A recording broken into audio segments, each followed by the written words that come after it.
When George Washington Rabbit reached the spring, he dipped the puppy into the water. The puppy didn't like it, but he dipped it in again and again. Then he went along home, holding the puppy in his arms.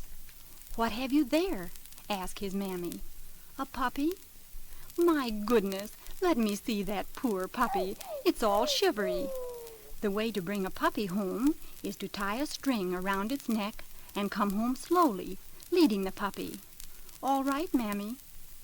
Next day, George Washington Rabbit went whistling across the cotton field to see his granny. Halfway down the road, he smelled something good. Hot homemade bread.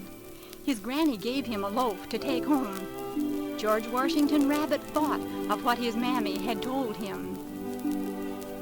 "I'll remember what Mammy said to do, and do just what she told me to." He took a piece of string and tied it around the middle of the loaf of bread, and went along home, dragging it behind him. "My goodness," said his mammy when he got home. "What's that thing you're dragging in the dirt?" "Bread, Mammy."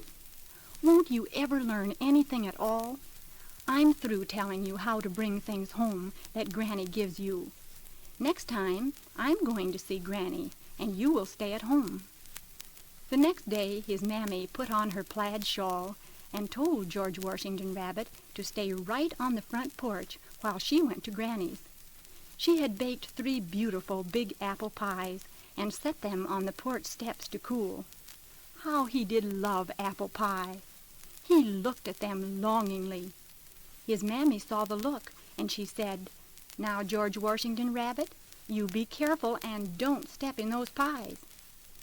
George Washington Rabbit sighed deeply, and as his mammy's gay shawl disappeared through the cotton fields, he thought of what his mammy had told him. And he did remember, too. He stayed on the porch, and he didn't go near the pies.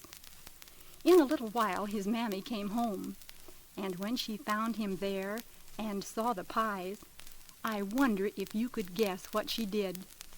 She took George Washington Rabbit right into the house and cut him the biggest piece of apple pie you have ever seen.